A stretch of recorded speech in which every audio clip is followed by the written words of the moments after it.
sinasabi ng mga realista, sinasabi ng mga ibang lalo na yung mga pinklawan, yung mga komunista, sila yung mga gigil na gigil dito. Yung mga NPA, yung mga alam mo na, yung mga kontra sa Duterte, no? Scripted daw. Oh, parang ginawa-gawa. Tapos ang punto lang naman talaga ay hindi sila magko-convene para hindi masimulan yung impeachment at para ma-delay. Ayan ang explanation ni Bato. Magsusuntukan na nga nakita nyo ba? Magsusuntukan na nga si Robin Padilla at saka si Villanueva. Sasabihin nyo, yan ang punto ni Bato, scripted pa. Kaya nga hindi pa nila maiset yan. Dahil ang hahawak na po niyan ay 20th Congress. Ang uupong judges niyan ay ibang set of senators na. Nauunawaan. Isa pang ang question niyan na kay Tolentino po galing ito na hindi dapat tumawid ng 20th Congress. Para kay Tolentino, tapusin natin ngayon, 19th Congress, hindi yan pwedeng tumawid. Ang sabi ng iba, pwedeng tumawid. Oh. Di, gawin nyo, put it in writing, submit kayo ng resolusyon, pasa nyo sa Senado, ibalik nyo sa Senado na pwedeng tumawid. Di ba? Simple lang naman Kasi alam nyo, ang kina-question nila dito, yung pagdi-delay-delay. Sabi nila, hindi mo dapat ipaprioritize. Gagawin ang mali, isacrifice mo yung tama for the sake na bibilisan to. Di ba? So, again, ulit, sino magdi-decide kung pwedeng tumawid from 19th to 20th Congress? Yung yung 20th senators. Yung susunod na uupo. Kung may complaint kayo, doon kayo magreklamo sa presinto. Complaint kayo sa Supreme Court. Diba? Pero kung anong desisyon ng Senado ng 20th Congress, yun na yun. Walang isumiting pleadings. Kunwari, ayaw magsumite ng Kamara nung hinihiling na resolusyon. Ayaw. Pagdating na impeachment court ng 20th Congress, sasabihin nila, hindi naman talaga kailangan yan. I move na magpatuloy tayo ng kahit hindi tayo pinansin. Bata si Cheese, di ba? Hindi pinansin ng hindi pinansin, halimbawa, hindi pinansin ng House. Pero sinabi ng 20th Congress, kahit di natin pinansin yan, tuloy na natin kasi total nandito na. Pagbobotohan yan. Seems fair for But you know what? Yung 18-5 na boto, that is convincing. Ang incoming pa is Bato, Bongo, si Lito Lapid lang ang di ba? Kita nyo naman, bumoto pa si Lito Lapid, Aimee, Villar. Siguro ang solid lang doon talaga si Bam Aquino tsaka si Kiko. Magdadalawang isip pa yan si Bam at Kiko. Alam nyo kung bakit? Meron na riyan, nakabalik na sa politika. Maybe they will try to play the game na kunwari hindi sila kritik ng Duterte. Kasi alam nila, possible yun. Ganun ang gawin nitong mga ito. We don't know. Pero kahit bumoto sila against VP Sara or dito sa impeachment na to, malayo. I don't think mananalo sila dito. Hindi tayo sinunod, kahit hindi ginalang. Yung impeachment court, pagbabotohan namin. Kung sino may mayoryang boto, siya masusunod.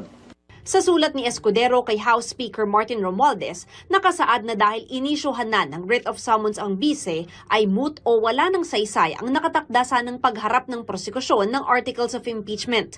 Kaya hindi na yan itinuloy. Dismayado si Senador Risa Hontiveros sa pagbalik sa Kamara ng Articles of Impeachment. Sabi ko nga kagabi, di ba? Ito solid, ito. Yan, baka sila. Ito, mamaya explain natin, na-explain ko na po ito. Bakit pinklawan ng gigil na gigil? So read my face. Parang may gaslighting na nangyari. Hindi kaya gumamit ng iba't ibang mga salita para malito tayo. Ngayon, nauto kayo. Totoo, nalito kayo. 'Di ba? Napaglaruan kayo ni Cayetano, ang galing ni Cayetano. O mismo. Tapos sila diyan. Para malito tayo. Giit naman ni Senador Bato de la Rosa na unang nagmosyon na i-dismiss ang impeachment complaint. Scripted. Magsuntukan na nga si Senator Ruben Padilla at saka si Senator Joel Villanueva.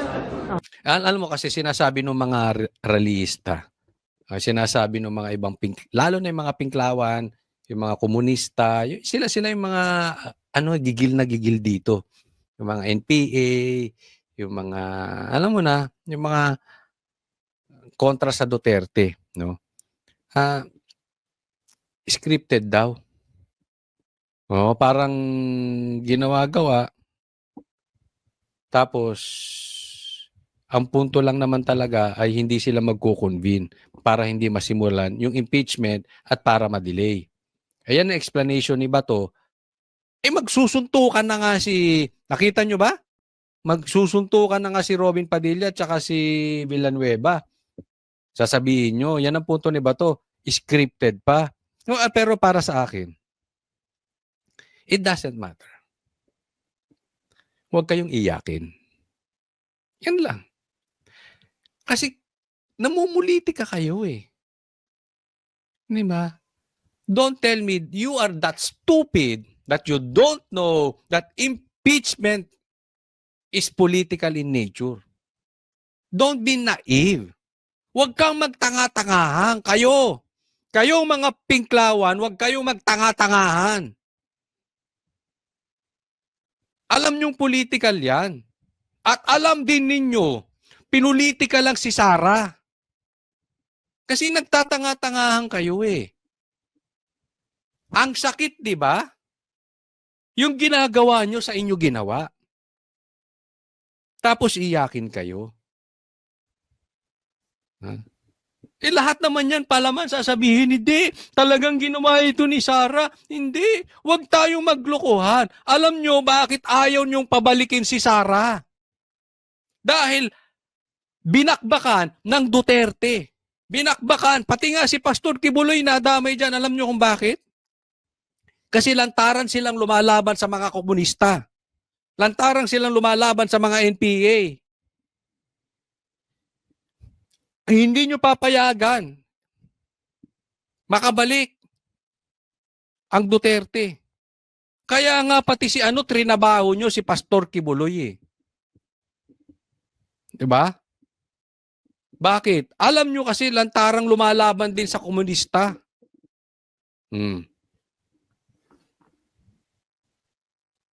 Wala ngang kaso, nagkalkal kayo ng kaso. Yun ang script na gusto nyo, suntukan. The first camp who made the motion, they were so shocked to feel na bakit nag-i-issue ng summons. And then on the other end, yung gusto ng magtuloy ng impeachment trial ay hindi rin gusto yung naging desisyon ng korte. Parehong hindi. Ang punto niya dito, parehas lang. Sila Bato nga, hindi nagustuhan yung dahil para sa kanila, i-dismiss.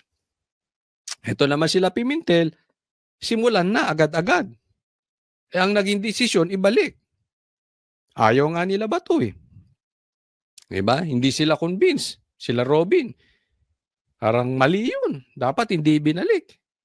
Dapat i-dismiss. Sila naman, talagang gigil simulan ito. So, sabi ni Villanueva, I think gumagana ang batas. Kasi hindi natin hinayaan na manguna dito yung mga gusto ng pabor at hindi pabor. Yun ang punto. Okay, next topic po tayo. Ito po, mga senador, nag-iyakan. Nag-adjourn sine Die ang third regular session ng 19th Congress ngayong gabi. Pero bago po yan, nagbigay ng valedictory speech ang mga graduating senator.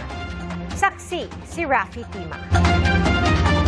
O yan, sabi, nag-adjourn si Nije. Si Nije Ang spelling nun, adjourn, tapos S-I-N-E. Sine, die, D-I-E. No? Parang ang ibig sabihin doon, nag-adjourn sila without setting setting a date to reconvene. Nag-adjourn sila parang, oops, recess na. Ma'am, time out. Parang ganon. Time out. Pero hindi pinag-usapan kung kailan magi-game ulit. Parang yon. Yon ang ibig sabihin nun. So, nag-adjourn sinidje. Yan. So, kasi hindi pa nila alam eh. Dahil binalik nga sa Kamara yung article of impeachment. So, hindi nila alam kung kailan ibabalik ng Kamara sa Senado. So, hindi pa sila nagsiset ng date. Madamdami ng pamamaalam ng mga senador, nag-graduate na sa Senado sa huling araw ng sesyon ng 19th Congress ngayong araw. Si Senadora Nancy Binay, na tumakbo at nanalong mayor ng Makati City, aminadong naging tampulan ng biro sa itsura at pananamit. Pero hindi raw siya nagpa-apekto. Alam mo, Nancy, tapos ka na pala. Sana ginawa mo na yung tama. Di ba? Well, anyway, na-excite ka, na gusto mo nang simulan agad, no? Pero, ganun talaga eh. Di ba? Ganun talaga. Hanggang sa kahuli-hulihan. Aalis ka na lang, mali pa yung ginawa mo. Kinilala ang mga staff na 12 taon daw tumulong sa kanya para magampanan ng trabaho. Kasi baka sabihin nyo, Coach Oli, kanya-kanya tayo ng opinion. Di ba? May ganito, may ganyan. Hindi mo pwedeng sabihin na tama lang yung mga Maka-Duterte. Ang punto ko lang naman kasi ito, ba't ko sinasabing tama ang Maka-Duterte? Hindi ko po sinasabing malinis si Tatay Digong. Hindi ko po sinasabing malinis si BP Sara. Pero alam natin, kaya lang naman in-impeach si BP Sara is because political. Talagang dinidiin lang. Hindi ko pinagtatanggol na santo santita etong si Sara o sila hindi sila perpektong tao. Kaya ang punto ko, dapat gumawa na ka rin na kayo ng tama, total paalis na kayo eh. Alam nyo naman na pinulitika. Hindi nyo kami maloloko na hindi nyo alam na pinulitika lang to si Sara. Kasi kung pagpalagay natin, talagang naghahabol sila na may mali sa confidential funds, hindi dapat hinabol din nila si Marcos. Di ba? Alam nyo yan. Pinulitika. Kaya sana gumawa na kayo ng tama. I am glad that I have been able to... Kaya ako, eto wala akong believe sa paiyak-iyak. Sa totoo lang. Okay? Ako, umiiyak ako talaga pagka meron akong, lalo na pagka alam kong may ginagawang paraan, mabuti, o gumagalaw ang Diyos. Talagang nakikita ko pag nafe-feel ko yun, umiiyak ako. Kaya lang para sa akin, ang iyak-iyak is useless if you will not back it up with action.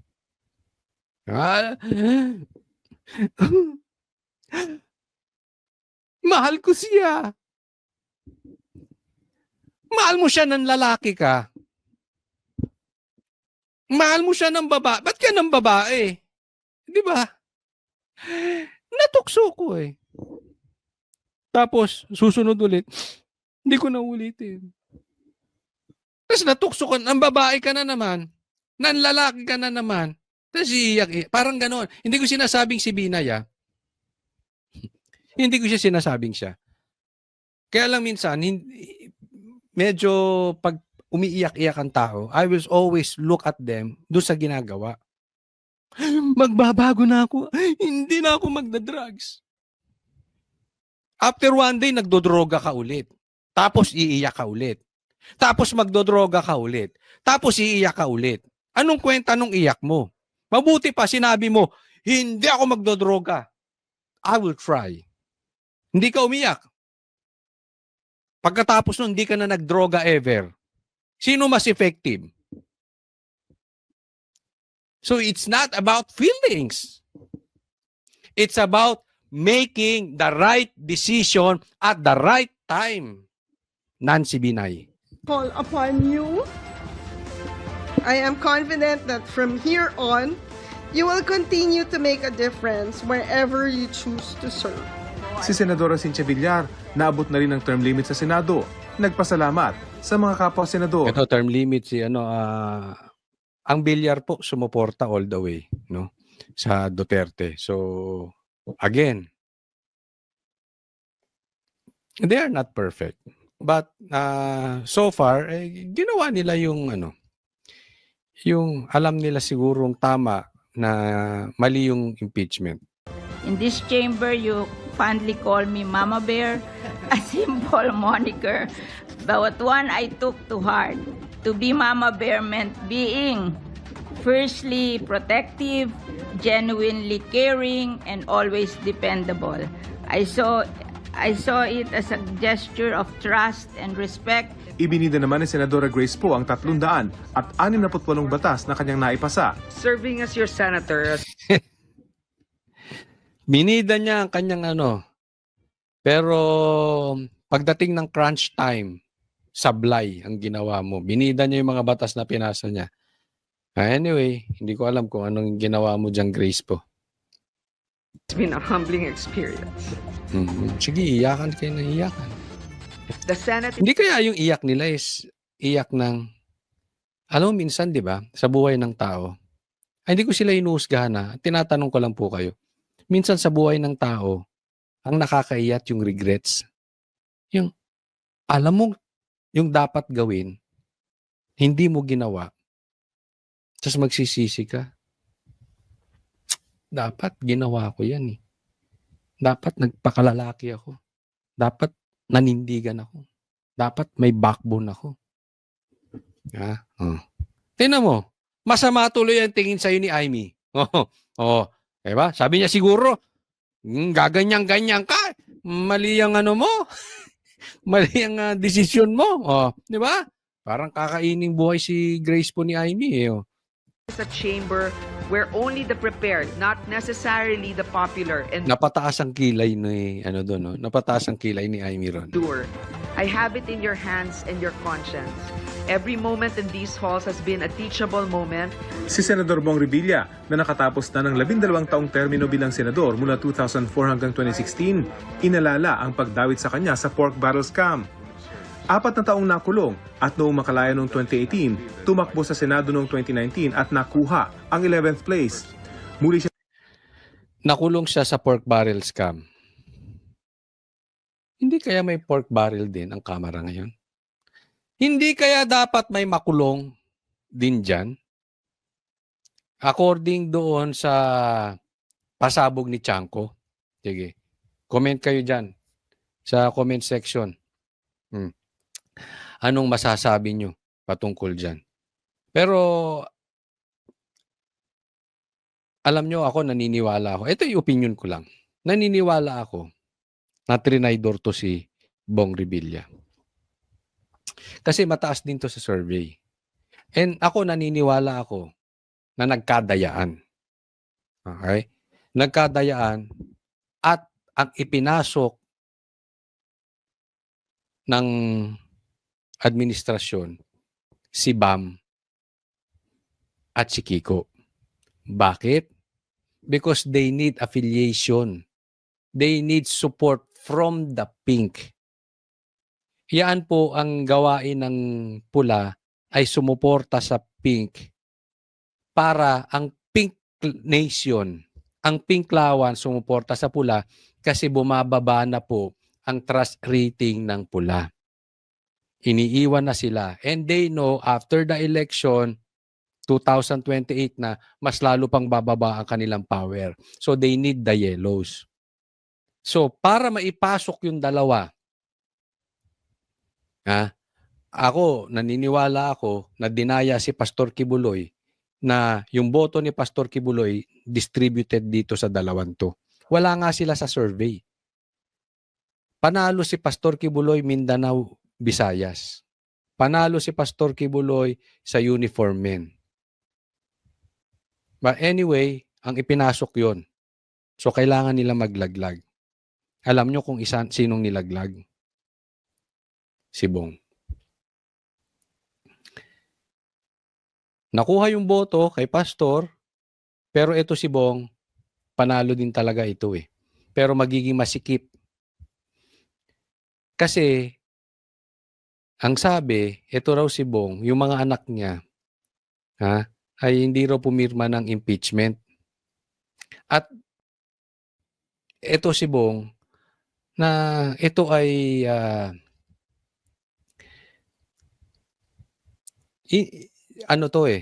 suporta to sa Duterte, no? Yan ang sinasabi di umano na ang talagang loyalty nito nasa Duterte, no? Kaya total hindi sila sure kung ano ba talaga ito si Bong, siya ang nilaglag. But in any case, dapat sana to si Bong ay hindi siya nag-alyansa. Kaya naman niyang ipanalo eh. Kung nag-independent pa to si Bong, baka nanalo pa to.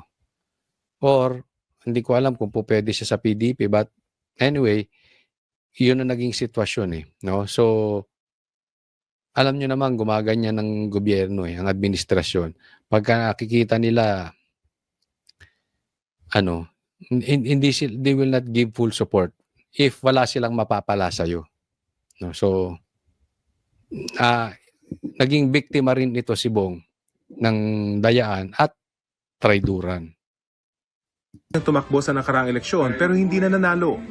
The journey back here was not easy. Nagbalik ako sa Senado, hindi lamang ng may karanasan. Hindi. May mga bilat ng nakaraan. With one hand on my chest,